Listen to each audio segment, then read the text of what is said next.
Welcome back to the Real Wealth Solutions podcast. I am your one host, Greg Scully. Darren Light is back in the house, working from Office Panera in Johnson City. And today we are joined by Blaine Dartez, who is a local realtor slash investor slash all-around badass, who we met recently over coffee and at our meetup. And, he just had a really inspiring kind of make it happen, take massive action, pull yourself out of a bad spot and get things cracking type story. So that's kind of what we're going to focus on today. Might not be a whole lot of real estate talk today, but I think you guys will get a lot of value out of hearing how somebody can get themselves out of a tough situation. So Blaine Dartez, appreciate you joining us today. Can you start us off with a quick bio, what you're doing, who you are, what you're up to, all of that? Yeah, Greg, thanks for having me on, Greg and Darren. I really appreciate it. Happy to be here. So my name is Blaine Dartez. I am a local real estate agent, and I'm also a wholesaler and investor. I mainly focus on the wholesale side, but just to give a little story of my past and kind of where I've come from, I was in industrial construction for the most part of my life. And I've now moved into the real estate realm, obviously, for many reasons. Y'all are investors. One is it's a great industry to be in. There's wealth possibilities are endless. I really needed to get somewhere where I could benefit as much as I put in, so to speak. And working at an hourly wage, it wasn't doing it for me. So. But I had an interesting turn of events that kind of forced my back, and made me find a different path. So I was like I said, I was in industrial construction, and my wife was pregnant with two of our twins at the time, and we had previously had a 7-year-old and a 4-year-old, and she was going to give birth to twins. Well, I was still in construction and happily working that, I guess, happily. I was gone 24/7. That's a hard life to live in itself. So, she had complications, and basically she ended up giving birth extremely early to the twins. In industrial construction, you don't work for yourself, you work for companies, and you're just kind of a tool, a cog in the wheel. And what ended up happening was she had complications, and we had to actually move. She had emergency surgery, and I almost lost her. She lost like 6 liters of blood. They looked at me and said she wasn't going to make it, kind of thing. And we had complications with both the boys. So by a miracle, God's grace, she ended up living through it, but it just set a hurdle or, a line of just difficulties from there on that, put my back at the wall, made me really change and do something different. So one was I lost my job, right? They fired me because when the kids came out, the twins, they were in the NICU for like a month, which forced us to move to a location that was about an hour and a half away from our house. So I couldn't go to work. We were stuck in the NICU, well, not stuck, but taking care of the twins there, living out of a motel room, and we were paycheck to paycheck before that. And I think that's the story of a lot of people nationwide, and it's sad, but it's true. So paycheck to paycheck, we didn't have hardly a dime, and stuck in a motel room, right, taking care of the twins and my wife, and she was at this time just getting over surgery because she had to have a hysterectomy too after all the blood loss. So she's not in good condition. I had 2 other kids, and then we're in battling with the twins for a struggle. And she ended up a month later. We came back home, right? Everybody got released from the NICU, and I was sitting there and thinking, what do I do next? I can't go back on the road. I can't go back to construction. About a week later, my wife actually had another surgery. She had her thyroid taken out. So it was just another blow. And the thyroid's a big deal. It it debilitated her beyond, any reckon that I've never seen anybody have a thyroid situation. But for about 2 months, she couldn't hardly do anything until they adjusted her medication. So there I am, I'm jobless. I've got 4 kids, 2 newborn twins, and a wife who really is struggling. And my family lives in Texas, so we have her family up here, but they work full time, and it's just like you want to, you at that point in your life where you say there's a do or die moment, like I've got to feed my family. I've got to figure out how to do it. I need to get a plan together. How am I going to do it? What was interesting was that I had read a lot of books. I had started doing Rich Dad, Poor Dad, had a lot of drive time on the way to work. So I was getting into the investor realm, right? I know y'all have talked about, I'm sure, a million types of books. And I had a lot of drive time, like I said, so I would listen to audiobooks back and forth from work. And I knew I wanted to get into real estate somehow. I just didn't know. I didn't know what it was going to be. So before the twins, I was going to actually buy, I had talked to my wife, we were going to buy our first rental property. So I was kind of in the mix of looking for that. But obviously when everything went down, that all flew out the window. So I knew I wanted to get into real estate somehow. So I had heard about wholesaling, and I didn't have any money. I didn't have a lot of time. So I had to figure out something quick, and I put a lot of, 12 in the morning to 5 in the morning until everybody started waking up days and nights. A lot of them more than I care to remember. Just trying to figure out how to do this. I think y'all talked about mentors and stuff like that, and I wish I'd had one. Unfortunately, we didn't have the money to. So I had to figure out, hey, how am I going to do my first deal? What is it going to take, and really go through the steps to put an action plan together with my back at the wall to get something done, to move and shake trees. So it's just a brief intro to kind of how it all came out and got started.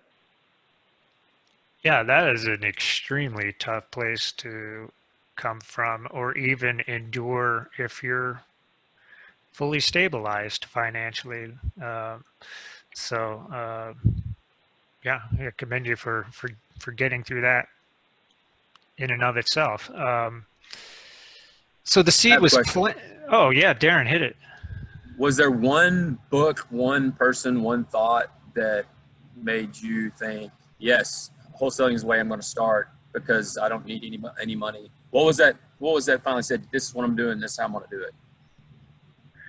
Darren, it wasn't a book, because honestly, I probably listened to 30 books, right? Everything on the Bigger Pockets podcast, every book that those guys had, I had listened to it 3 times.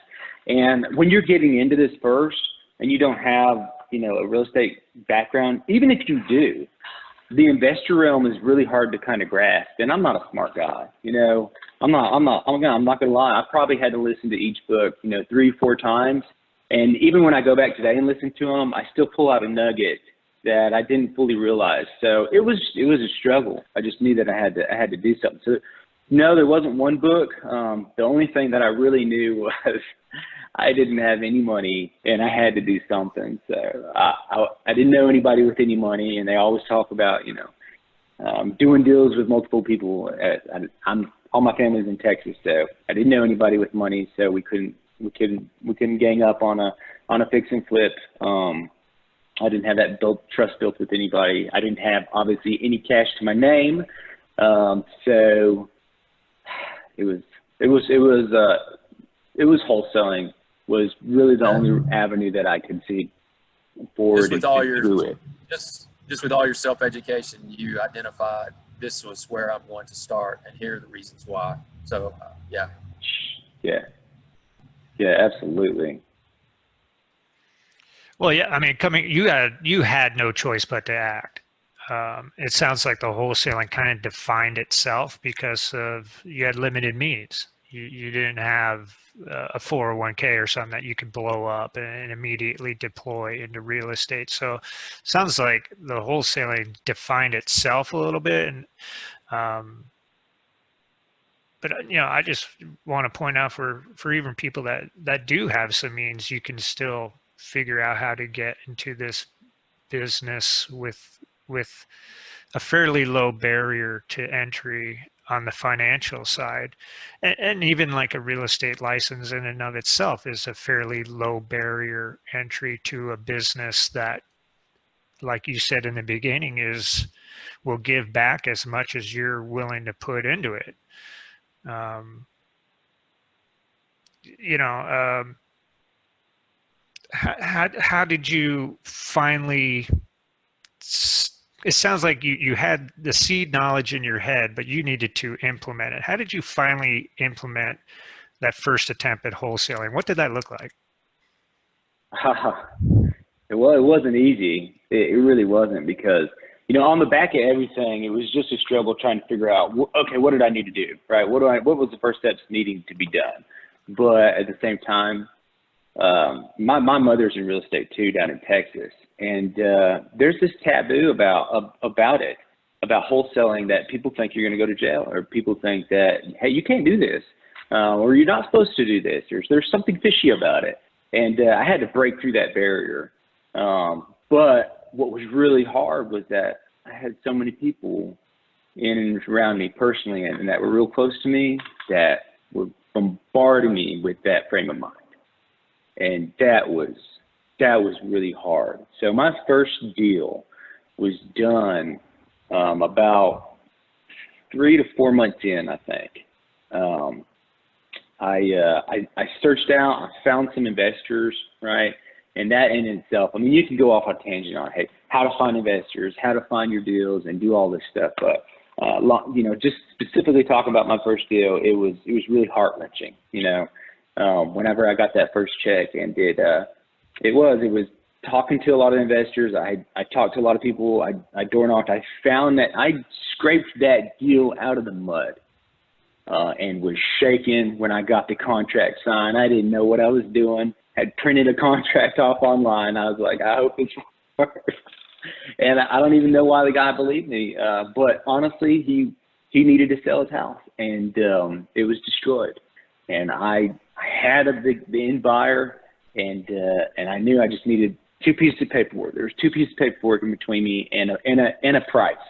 And I got the price, I got a signature, and then I got my buyer, and the deal got done. And when I was sitting at the closing table at the attorney's office, I was like, I don't know why I'm here, and I hope nobody asks me questions. You know? I don't know if I'm supposed to sit here or do I sit there. It was just everything was so awkward, but at the same time, it was so joyful, you know. And I took that check and I cashed it, and I said, how am I going to do this again? Right. Well, but then you had proof of concept, which is so invigorating and positive. And I've been in the same place personally when we've got a deal closed and you get a signed contract, and now you're like, oh, okay, now what do we do? You know, because when when it's the first time, it's the first time, and those books are super helpful to go back to, because you can have a little bit of a roadmap laid out, because you do have the resources and you might have a little bit of a network. But yeah, a lot of it is just figuring it out on the fly. Yeah, 2 things stick out to me, and you just touched on the one, Greg, is Blaine, you took action. You didn't try to figure it out all before you took action. You figured it out along the way, and that's what holds people back in any business. You just have to execute.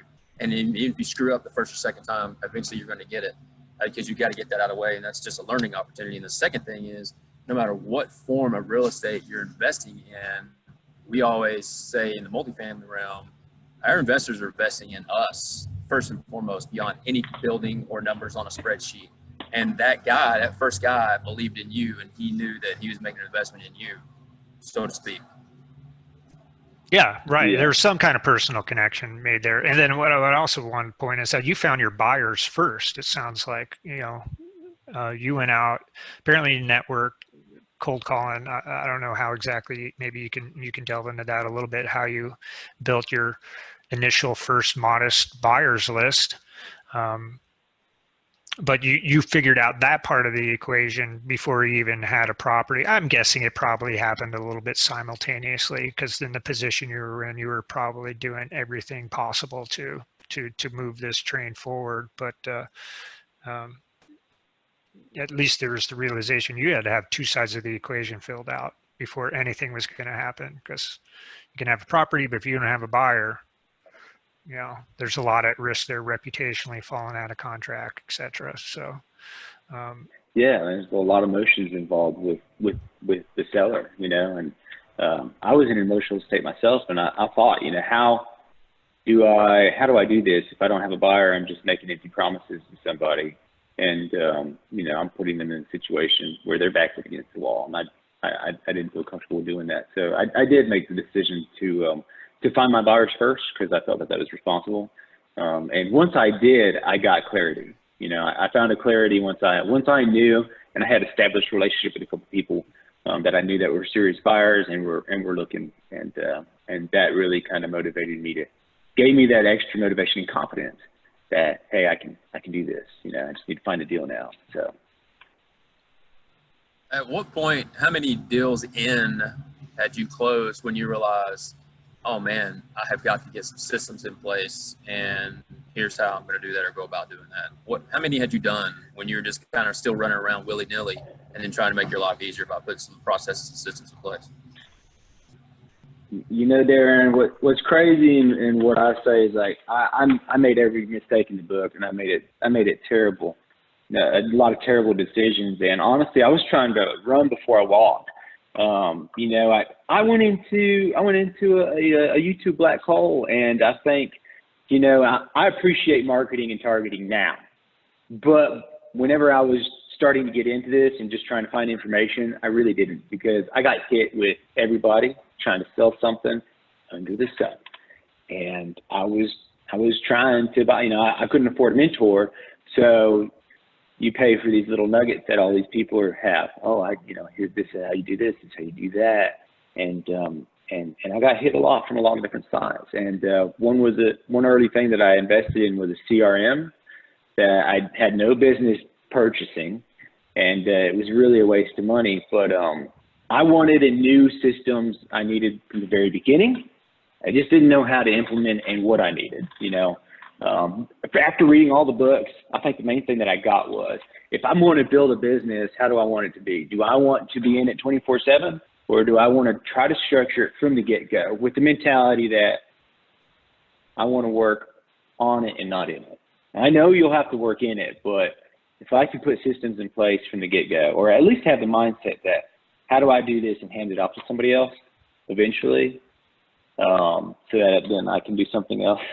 That kind of frame of mind I wanted to keep from the beginning. But to this day, I've got a couple systems in place. I do have a CRM, and really I kind of went back to basics after I wasted some money with basic spreadsheets, using Google, figuring out just the tools and resources that I had available to me. Gmail, you can do some fantastic things in Gmail alone, as far as getting a property out to a lot of buyers and keeping that constant communication. I can send 100 emails at one time. I didn't know how to do that. I struggled just to figure out how to do those simple things. But those small systems are really what set me apart, enabled me to move forward. Just realizing what I had available to me and implementing that one simple thing, figuring out Gmail and how to properly use it really saved a lot of money and time for me. Yeah, I think there's, in many businesses, really a few foundational systems that you can set up early and grow with, to a pretty large extent. And I commend you for forward thinking a little bit. We've kind of tried to do the same thing with our business. Is like, hey, I probably got a CPA and a bookkeeper long before I really needed one, but now that we've got some things under our belt, it sure is easier just to give them a new project rather than having to give them an existing project, and they'll have to reverse engineer it or something like that. And, you know, back in the day when we had a small business, 1 year I did our own taxes on it. And I'm like, wow, what an incredible waste of time that was for me, because next year the rules are going to change, and, you know, very little of this I can apply. So yeah, if you can identify 2 or 3 things that you know are going to accelerate, and, you know, and in your business, it's all about leads, or a lot of it is about leads. So CRM, simple spreadsheets, a way to communicate with people in mass are hugely important. What did you finally land on? It was Investor Care, right? You mentioned that. Yeah. So yeah, I did Investor Care. So it doesn't really, that's not really a CRM, but from the get-go, I wanted to say, you know, how am I going to attract leads? You know, what is the cheapest thing, because I didn't have any money, what was the cheapest thing that I could do to put time in and invest in and try to get leads out? And the first thing that I ever did was I got an Investor Care website. And I went into a website black hole. And literally for about those first 3 months before I got that deal were just spent on me gaining knowledge and building out this website. Because if you've ever built a website, I'm sure you know how much time goes into that. And I couldn't, you know, before this industrial background, I never even sent an email, Greg. You know, that's how, that's the type of knowledge I didn't have, and I wasn't prepared. So learning curves on top of everything we like buying property terrible. Sorry, I didn't mean to interrupt you.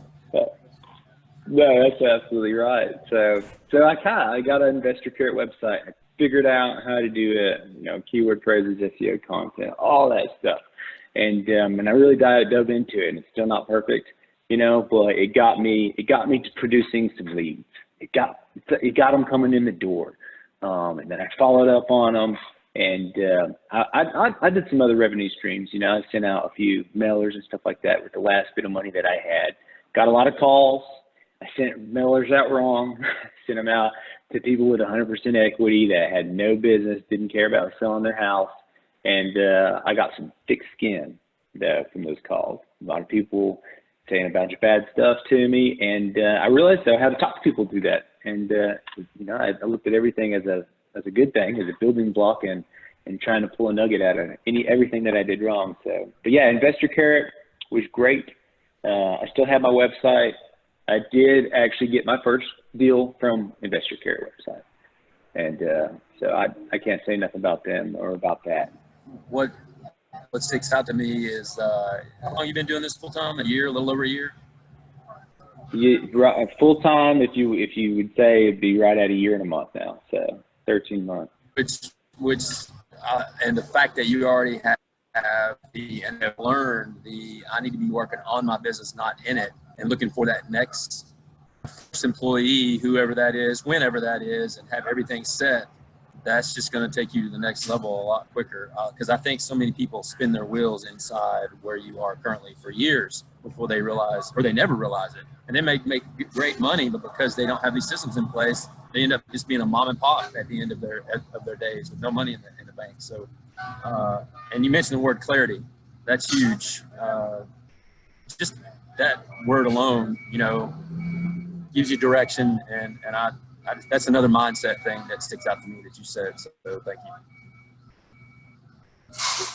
you. Yeah, you're right, Darren. It's so easy to just sit and spin your wheels. It is, and I'll be honest with you.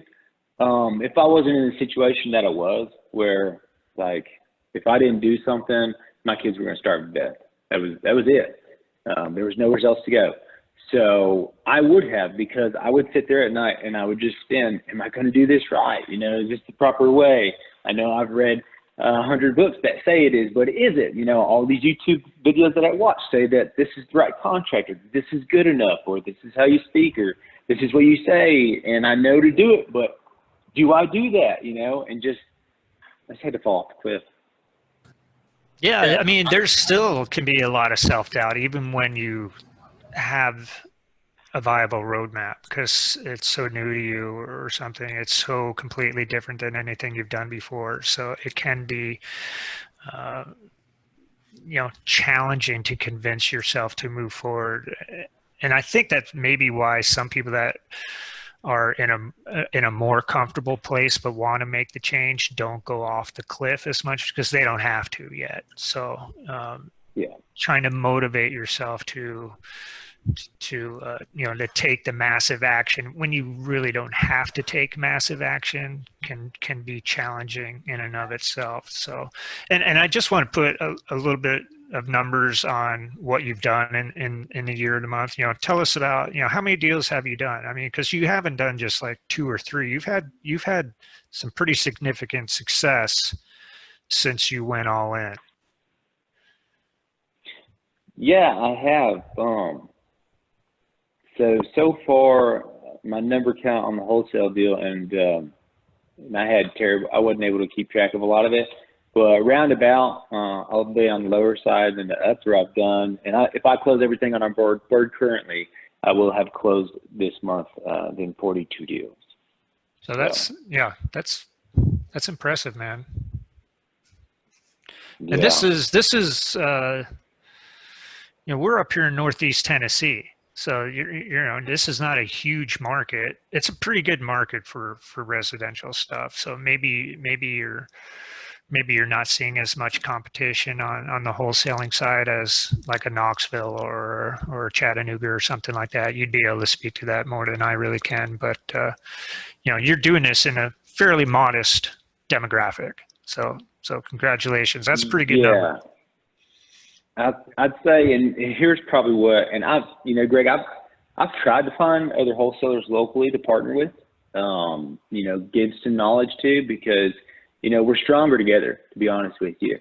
If I can get other individuals that are interested in getting it to bring me some deals and help them get them closed and JVing, I would love to. I've had a lot of calls from a lot of people just can't bring the deals, and or when they figure out that nationwide the numbers are wholesale deals, I think averages like 10 grand. That's not even close around here. It's not. And that turns a lot of people off because they get this hype like, oh, nationwide, it's $10,000 a deal. Fantastic. I'm going to get rich. And when they find out that, if they're making $1,500, $1,500, if they get $8,000 deal here locally, then you're really slamming dunking. And I had a couple individuals, I think, that came to me that realized, hey, they were just going to scrape off the top and they weren't going to see that kind of revenue, and it destroyed them. So I realized it was going to be quantity over quantity over as far as how many deals I had versus the latter. So I had to get busy, to get moving and shaking some trees. So.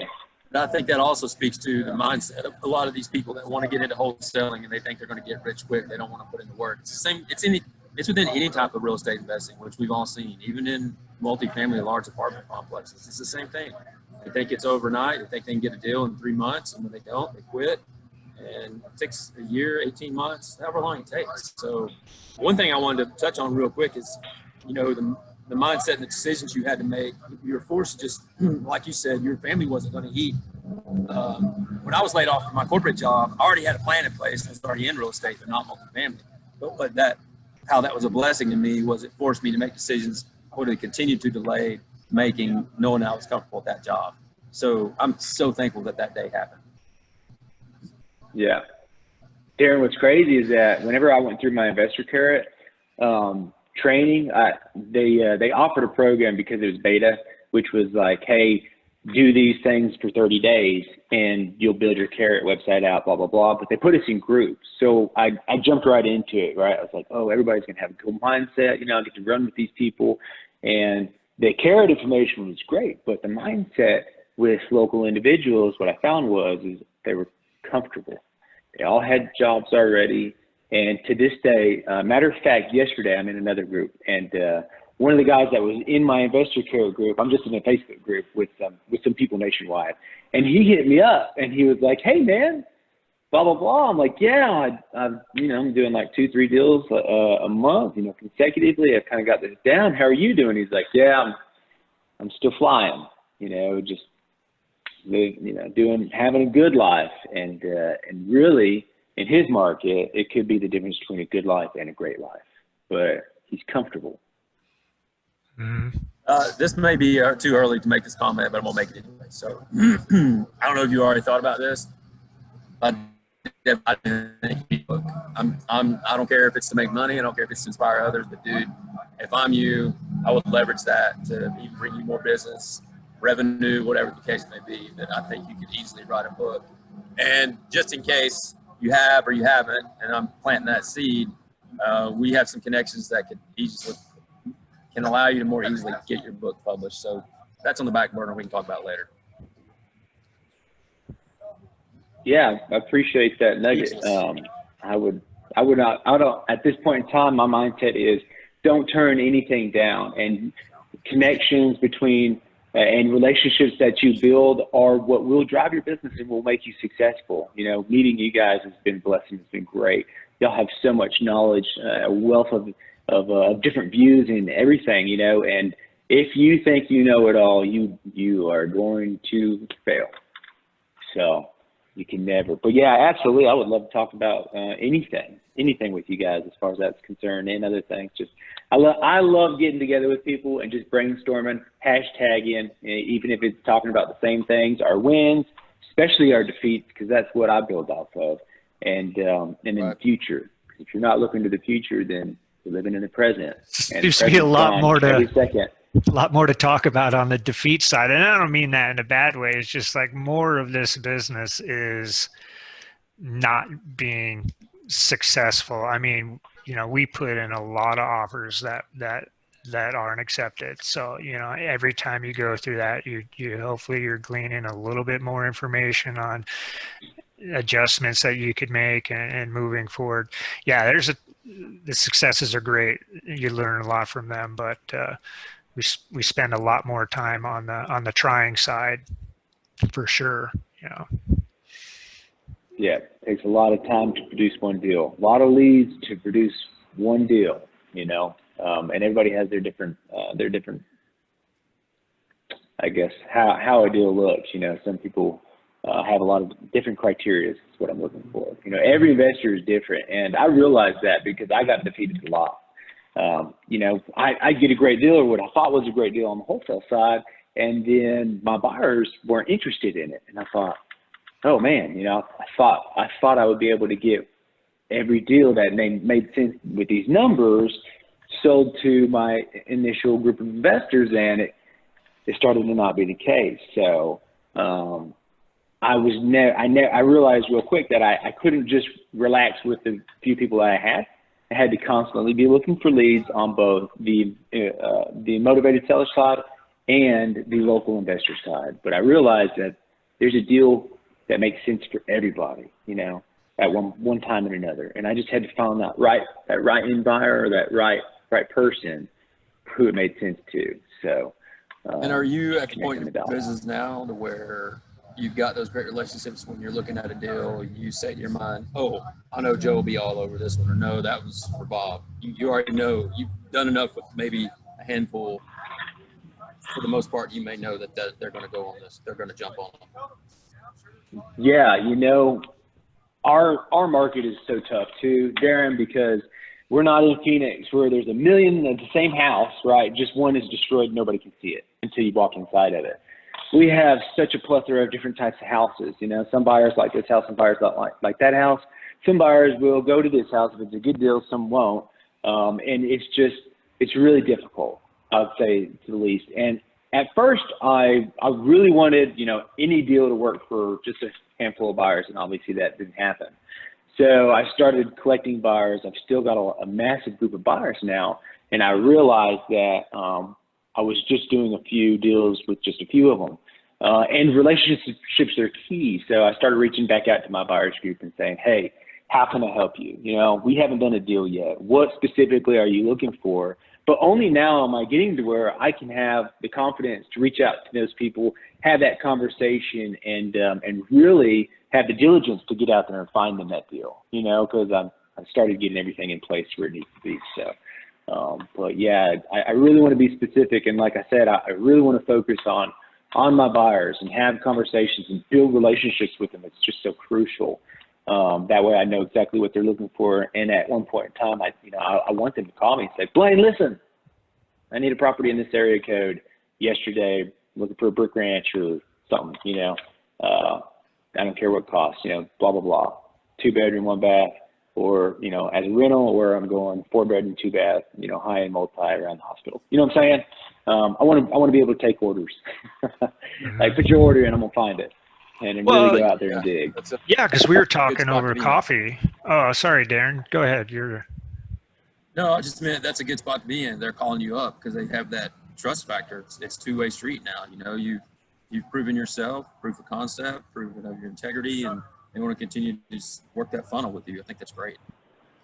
Yeah, and what I was going to add is like, I don't know if we did bring a potential point of view to you that day when we were talking about coffee. We were like, any of these people own apartments? You know, you can wholesale an apartment deal. And, you know, just bringing it up next Tuesday or a couple Tuesdays after that, we're at our meetup talking. You're like, hey, have you seen this deal?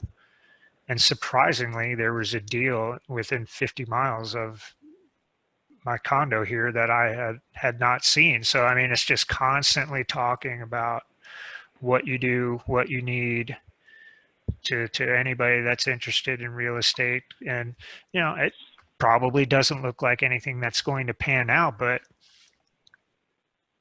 had I not asked, I may have never had the opportunity to at least analyze a potential deal that is in our backyard that I hadn't seen yet. So it's always networking, and what you do is so important is the deal flow side of it, because without deal flow, none of us have any success, and that is always a struggle, at least with our business on the multifamily side. Is quality and quantity of deal flow. There can never be enough of it. So yeah, that's a huge problem solver for a lot of people. Yeah. And, you know, I'm not the best at it, right? I've only been in it for a year now. So, but I'm getting better, and I'm getting to where I'm starting to implement things and put other systems in to where I can reach out more efficiently and attempt to call. Actually, yesterday I did call an individual, got a hold of a local investor that's willing to liquidate his portfolio, and we'll talk about that deal here in just a little while. Got a commercial building and some duplexes and single family. So I meant to call you guys, but I was just working everything out. So yeah, you know, and like I said, I went to that group with you guys. Y'all are in the multifamily area. You know, most of my investors are single family and single family rental stuff. So in order for me to, you know, appease you guys, I need to reach out to a different demographic. And so I've been putting some systems in place and figuring out exactly how to do that. And lo and behold, you know, just this week, I pretty much fully implemented that and was able to dig some stuff out. So hopefully we will start bringing y'all some inventory on that side, and everybody else. You know, the sky is the limit, right? Yeah. Because I remember flying in wherever I was flying in, and anytime you fly into a major city and you're on the approach and you look down and all you see is buildings and houses and apartments and warehouses and restaurants, I'm like, there is no limit to the real estate business. I mean, just pay attention driving around. It's just like, yeah, how could I not succeed in this if I don't put the effort into it? There's just, yeah, the sky's the limit. So let me talk about wholesaling as a transactional business. You, more than anybody, realizes that if you stop wholesaling, you start making money to some extent. Are you starting to look towards more of the passive route, the residual income from real estate? Or I mean, there's a lot of people that have plenty of success wholesaling as their key focus. Sometimes they start to realize, oh, I am going to want to retire at some point, or have to build it up to that you're just managing a business. So, you know, where are you looking to go with this? Do you want to build a wholesaling company and just manage it and get less out of the operation side? Or are you going to start dabbling in long-term hold type stuff for the passive income? Right. Well, to touch on it, I'm also a real estate agent too. So I've got that, and that takes up a lot of time too. Agents, they are busy people, and I realize that. Like, I will put more effort into a real estate agent deal than I will a wholesale deal all day long, just because it's so demanding. But to answer your question, I don't see a limit, so to speak. So I definitely want to get my foundation in wholesaling, create this business and company. But the end goal is definitely residual income. Multifamily unit properties, absolutely. But I realize right now that, because we're in such a difficult market, I have to do a lot of deals to gain decent income on this and through this. So until I build that base, I get it to where I can operate it with me outside of it. Then at that point in time, once I get it rolling, and I know it's consecutive and really consistent, then I'm going to definitely focus on the multifamily. That residual income in the multifamily space is important for my success and where I want to go and where I want to be eventually. So build a wholesale business, build a multifamily portfolio. Hopefully that will, make the 1%ers blush eventually down the line, and sit back and just run this business and be grateful. That's where I want to go. Right on. Right on. I was going It's to say, take a lot of work to get there. oh yeah. I mean, none of this is easy. I mean, those I've watched plenty of YouTube as well. And sometimes, it is, there's a lot of marketing going on there. And once you're in it, you're like, wow, okay, this is going to be a little bit of a grind. But if you enjoy it, then it's really not that much of work. I had the 20-year grind with a corporate job, and my most difficult days in real estate are far easier than what I was mentally going through on those last 5 years of the corporate gig. So, I'll take this any day. I want to ask this. Are you a goal setting type person, Blaine? I'm not huge myself. Like, I don't have some big number out there that I have to obtain to be comfortable. I just keep working towards being free, financially. Is there a number you need to get to? Is there a number of deals per month you want to get to before you start dabbling in the multifamily? I guess talk about goals in general. Kind of touch on all that if you don't mind. Yeah, at first everything was so static. I didn't really have a goal. I just had an accomplishment which was I wanted to wholesale properties, right? I didn't know what that looked like. I didn't know what those numbers looked like. Obviously they're a lot lower than nation standards, so it was what it was. It's hard for me to put a number on anything. I put more of a mindset and a capability on anything, right? And I get this question a lot, I really do. And I don't know, people don't like my answer because they look at me sideways. And my answer to this is simple, right? Because I don't plan on stopping. My answer is that when I hit a ceiling, which whatever it is, right? If me by myself, I hit a ceiling where I absolutely can't, because I have a family of 4 still and a wife. When I can no longer do as many deals as I can, and it makes financial sense for me, I will put somebody into my business, right? Create somebody for me to bust through that ceiling that I've hit.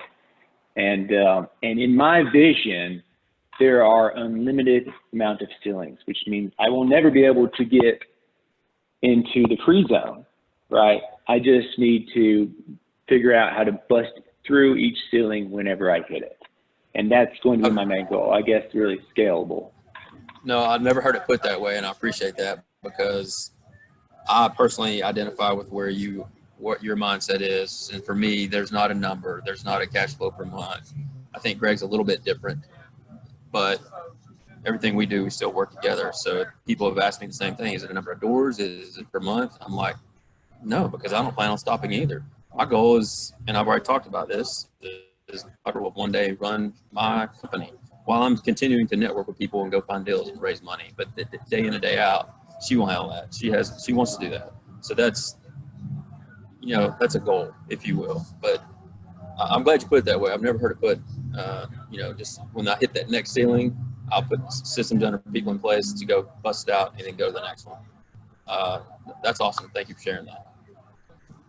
Yeah, I mean, that is Yeah, interesting because I am different. I am more like, hey, I got a number, and then I kind of work back from that. I'm a little more spreadsheet-ish with goals, whereas you guys sounds like, and correct me if I'm wrong, that it's more of an intuitive thing.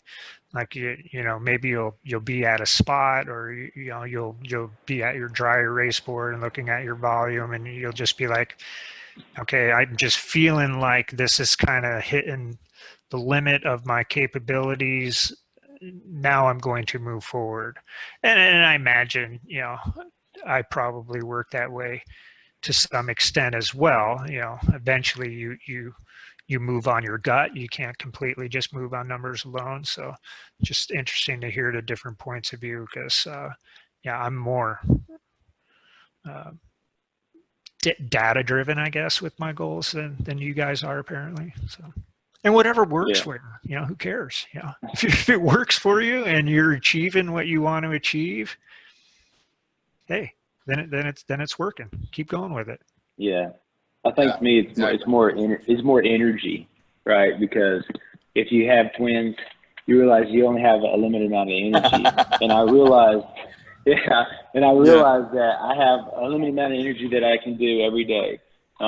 You know, I have a limited amount of energy that I can put towards this many transactions, right?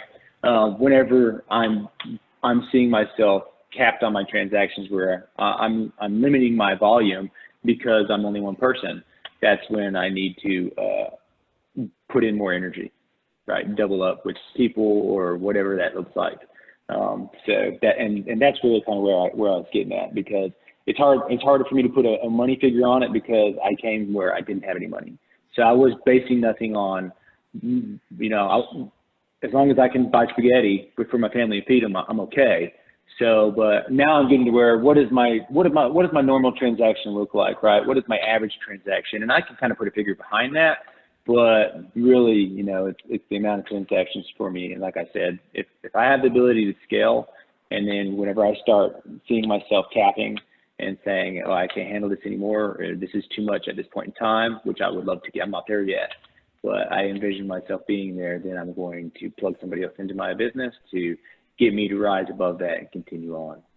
And the sky is the limit. Yeah, and the fact that you have sort of more quantity now over whatever you want to call it, over a bigger transaction. It's not the stream, it's the number of the streams. And because that just leads to more opportunity down the road. So those are coming from multiple wholesale transactions. And down the road, they'll come from wholesale, rentals, apartments, new development, just flips, whatever. Then you've got more streams.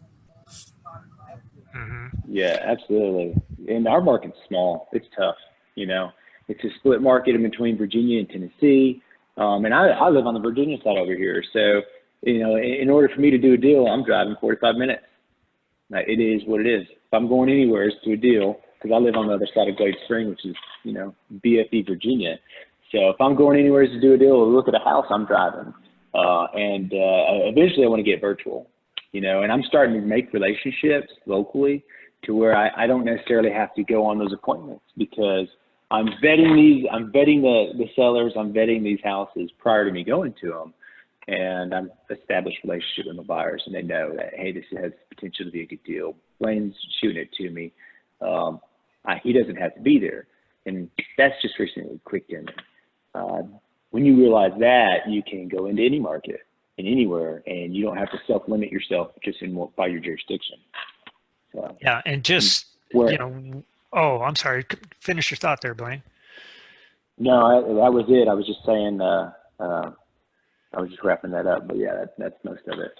Yeah, you know, with the pandemic and everything, the virtual meeting has taken on a much more accepted role than it was, you know, 6 or 9 months ago. I think, you know, what we're doing now, or is will be much more of the standard as a business practice moving forward. I don't necessarily see things regressing completely back to doing stuff in person, because a lot of people are going to realize it's just not necessary. It's still super valuable. And, you know, I like sitting around having coffee and you know, because you get the full experience of the atmosphere and everything. But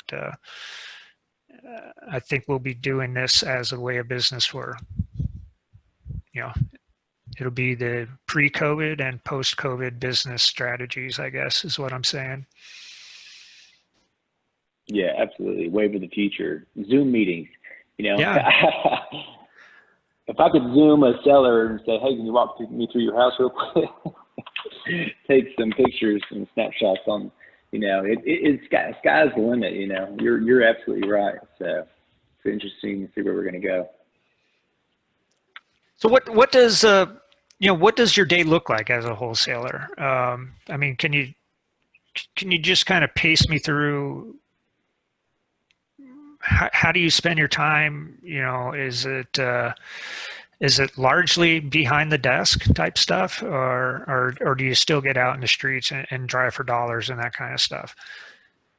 Yeah, so I'm really still struggling through, you know, systems, procedures, get everything down, right? And I think it's just my personality where I constantly think I have to be going, but for the most part, really in this industry, and a lot of people will tell you that, hey, man, you got to get out, you got to look through these houses, but for the most part, you need to do research, right? It requires a computer and some knowledge of crunching numbers, looking at the properties, you know, doing some background details, and you know, you can only do so much with the address unless you're going to knock on all the doors. You know, you got to try to find the buyers, and that requires you to sit down, you know, either compile a list of properties and then sit down and do your research, try to find the owners, call them, have the conversation, schedule an appointment, go on it, and then, you know, find the end buyer, take it to the closing table, all this. So I really find myself sometimes spinning my wheels. I do, but the average day is I like to get up, I come to the office, and you know, calling all my real estate agent transactions, making sure I've got everything situated there, crunching some numbers on the wholesale side, making phone calls if I haven't already, with trying to find some motivated sellers, and then scheduling appointments. Right, trying to fill my my schedule up with appointments, regardless whether it's meeting with a buyer or a potential buyer, or finding a motivated seller to meet with to go on an appointment. And that's really what it looks like. So just straight hustling. Yeah, there's a lot of hustling. I mean, you know, I'm sure you do a fair amount of time blocking. You know, you try and rein things in a little bit, but yeah, sometimes the day just gets taken away from you. You know. And I do. I'll be honest with you though. I made a decision about 2 months back though, that in the morning time was desk time. Yeah, after 12 o'clock, I don't set appointments if I can't help it, unless I have a closing that I can't reschedule or something like that. If I'm leaving this office, it's going to be in the evening, right? That's it. If I can help it, that's what my time block looks like. Anything office work in the morning prior to 12, appointments and things of that nature is scheduled afterwards. And that's what I'm trying to stay with and be regimentedly about. I think that's really important because, you know, in other markets, people can kind of drive around, make a run, be back in 30 minutes. I can't. If I'm going on an appointment, it's going to be 2 hours front back, if not more than that, you know? So I can't have an appointment in the morning, come back to the office, have an appointment in the evening, schedule. That schedule doesn't work. It doesn't make sense. So scheduling and time blocking is so important. yeah, check out, there's a book called Deep Work. I've been recommending it to people. I read it recently, highlighted the heck out of it, and it's all about maximizing your time for the most difficult work that you need to do, and basically just strategies for avoiding distractions. Just a lot of it is kind of time blocking stuff, but it gets more specific to accomplishing, you know, the hard work that requires a lot of thought. So like it would be, you know, you mentioned it early in the conversation, like that you feel like there's a limited amount of I don't know if you said attention span or not, but it was like during the day, and I feel this way, like I've got about 3 or 4 hours in me of really focused, important work that I can do, without distraction. And then I kind of hit the wall a little bit. That doesn't mean I'm not done working. That just means like now I can do, maybe some social media stuff, which is less taxful on, like for me, that 3 to 4 hours is usually analysis. It's usually underwriting. It's like, yeah, this stuff has to be done. It has to be done right. I have to remember to flow. And, you get into that flow of doing the work and into the zone. And then the rest of the day, I'm kind of like, okay, now I can do some other stuff. But it's a good book on figuring out how to use those 3 to 4 hours of attention span to the max. So I recommend that one highly. Yeah, I'll definitely have to read that. That is one of my weaknesses, is my attention span and my inability to schedule my day properly and stick to it. I will get distracted very easily and or just tired, because you got a lot going on, and it's so easy just to lose that thought, right? Especially if you're in an environment by yourself, because you're the only one that's driving you to do what you're doing. And if I get, if I go have to make coffee back here, if I get up for those 3 seconds, if I don't keep my same mindset, like, hey, use this minute to take a second, relax, get your mindset. If I just get up and go get coffee, I'm going to start looking at bugs on the ground and really just get distracted with somebody else. And it's probably just me. So it takes a lot for me to stay focused, stay on time. So any book that I can read to help me with that, I will definitely take advantage of. Yeah, and you got young kids at home and a family, so you need probably why I'm so crazy. Well, you need gas in your tank for that too. So it can be a difficult balance. Because I'm the same way. We get a lot of work done, and then sometimes I'll be like, okay, my list is knocked out, and it's like 4 o'clock. I feel like I'm underperforming for the day, and sometimes you have to slap yourself in the face and be like, hey, you had a good productive day. Go for a walk. Pick up something and read. Chill out. It's okay. You had a good productive day. Reward yourself with some time off. Right. Yeah, you have to remember to do that. Yeah. Yeah, absolutely. Well, we're coming up on kind of our time schedule. Darren and I have a meeting we need to go to. But Darren, I know there's a few questions you like to hit up towards the end.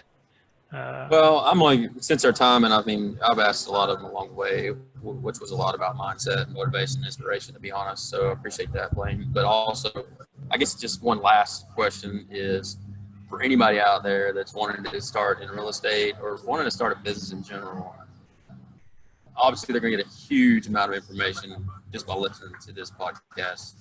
But is there one thing that you would say that could propel them or get them going, or something to remember, or something maybe you like, maybe have a daily mantra or something that keeps it, anything along those lines that would help somebody else? Yeah, probably touching back, this is probably not what people want to say. This is probably not what people want to hear. When I was starting, I was really looking for that one thing to get me, that would make it all make sense, and there wasn't. And I think that's what people need to hear. There's not that one thing. There isn't. There's a lot of multiple little things that you got to do to put in the time and get it done. But I don't know, if I could lead off with one thing to tell somebody who's getting interested in this, is that don't give up. Don't ever stop, and don't give up. Mm-hmm. Yeah, yeah, right. There is no easy button. Yeah. It's just awesome, man. Appreciate your time. Yeah, and how can we get a hold of you, Blaine? Yeah, you can call me. with my personal number, which is if you're a local buyer or a motivated seller for whatever reason, you can call my phone number. It's 423-797-6009, and I have a website, but it caters to motivated sellers. But anyways, I'll share all my contact information. Just simply reach out and give me a call. That's the best way to get hold of me. Yeah, we'll drop it all in the show notes so that they can reach out to you, and maybe you'll get somebody who wants to pick your brain a little bit about getting started and taking that first step. I mean, because what I got of is the seed was kind of planted. You had done some self-education. You hit a point where you needed to act, and you took massive action, and now you're trying to figure out, how can I systemize this so that I can keep this ball rolling, but still your eye is on the future for growth. And if you could do those things, you'll go a long way. So yeah, appreciate it, Blaine, man. I'll go ahead and sign off. This is Greg and Darren from Real Wealth Solutions Podcast. We appreciate your time today. Thank you very much for listening, and we'll see you next time.